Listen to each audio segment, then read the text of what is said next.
Assalamu alaikum warahmatullahi wabarakatuh. Uh, Tumetengeza podcast kama hii ili tuweze kuelimishana maili matatu, na leo tutazungumza kuhusu jina ambalo linajulikana kama Epstein. Nafikiri watu wengi ambao wamekuwa katika mitandao ya kijamii wamepata kujua neno Epstein ni nini na Epstein Files ni nini. Lakini jina kama hili limekuja pindi tu bwana Donald Trump alipoapishwa kuwa rais wa Marekani, na Waamerika wakaanza kuuliza kwamba tunataka hizo Epstein Files ziwekwe hadharani ili sote tuweze kuzijua na kuzifuatilizia. Waamerika wengi walikuwa na hamu ya kutaka kujua file kama hizi zina nini ndani yake, kwa sababu walijua bwana Donald Trump na huyu bwana anaitwa Jeffrey Epstein walikuwa na vitu ambavyo mambo ambayo si mazuri. Kwa hivyo walitaka file kama hizi ziwekwe hadharani ili watu waweze kuziona na wajue ni uchafu gani watu hawa wawili ama mtandao mzima wa Jeffrey Epstein na wenzake walikuwa wanafanya, ambao mmoja wao alikuwa bwana Donald Trump. Kwa hivyo Congress wakakaa chini wakapitisha kwamba watu wana haki ya kujua file kama hizi ni file gani, na Donald Trump akasign bill kama ile, na file kama hizi zikawekwa public katika mtandao wa Department of Justice. Ukienda katika Google ukiandika DOJ utaona file kama hizi, utaona Epstein Files ama Epstein Library, utaingia na utazipata file kama hizi. Lakini file kama hizi ndani yake zina nini hasa? Kabla turuke huko, kwanza tujiulize huyu bwana Epstein ni nani? Epstein ni Mwamerika ambaye ni mfadhili mkubwa sana, ni tajiri mkubwa na ni mtuhumiwa katika kesi ya unyanyasaji wa kingono. Pia vile vile umaarufu wake na utajiri wake ameweza kujuana na watu wengi maarufu. Pia vile vile amekita ndani sana katika mtandao wa vitendo vya uhalifu na unyanyasaji wa kingono. Jeffrey Epstein alizaliwa mwaka 1953 na akaingia katika taasisi za kifedha na akajijenga yeye mwenyewe katika investments zake, na akawa tajiri mkubwa sana katika mji wa Amerika, na mpaka kununua jet zake mwenyewe mpaka na island yake mwenyewe, ambao island kama hii inasemekana ndio uchafu wote kama huu unafanyika. Kwa hivyo bwana kama huyu anatuhumiwa pia vile vile kwa unyanyasaji wa kingono, haswa kwa wanawake maseleb hawa na watoto ambao ni wa kike wenye umri wa miaka ya chini. Mwaka 2008 alikubali mashtaka kuwa yeye yuko guilty, kwamba amekubali shtaka la kuwa yeye ni mnyanyasaji wa kingono na msafirishaji haramu wa binadamu, kizungu tunaita human trafficking, na akafungwa miezi 13. Na alipotoka akashikwa tena kwa kesi nyingine kama ino, na alipofungwa katika jela ya New York alipatikana kwamba amekufa na ikasemekana amejiua. Mpaka sasa hivi ushahidi kamili wa mambo kama haya hayajulikani.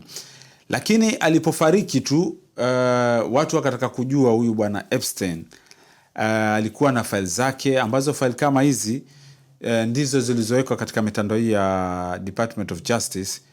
Ziko file kama 100,000 na kitu, ambazo zingine ndani yake ni emails, record za usafiri wa ndege na jet zake mwenyewe binafsi, za watu wake yeye mwenyewe na mtandao wake mzima, na pia vile vile kuna legal documents, hati za kotini, ushahidi wa mashahidi na watuhumiwa na uchunguzi.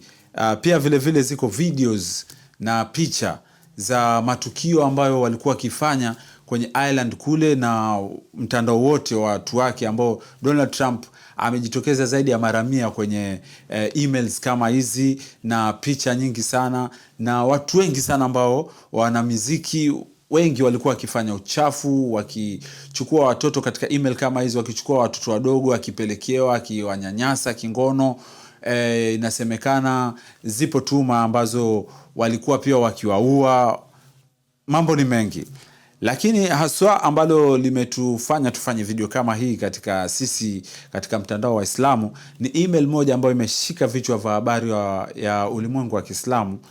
Inasemekana email hii ambayo unaiona hapo mbele yako na inaonyesha kwamba bwana Epstein anaambiwa amepokea kitambara ama ile cover ambayo inafunika ile alkaba, amekatiwa kipande na akapelekewa. Na katika email kama hii kunasema kwamba hiki kitambara kimeshikwa na zaidi ya waumini milioni, zaidi ya milioni 1 wakiomba dua kwa Mungu. Kwa hivyo amepewa kama zawadi kitambara kama kile. Lakini tukumbuke huyu Jeffrey Epstein ni mtu ambaye anafanya sana matambiko ya kishirikina. Kwa hivyo inasemekana kwamba kitambara kama hiki amepewa na aweze kuunganisha katika kufanya matambiko. Kwa hivyo ndilo swala ambalo limeshtua watu wengi sana. Kwa nini kitambara kama kile kitukufu, watu wanakwenda pale kuomba tauba, kufanya umra, kutaka msamaha kwa Mungu,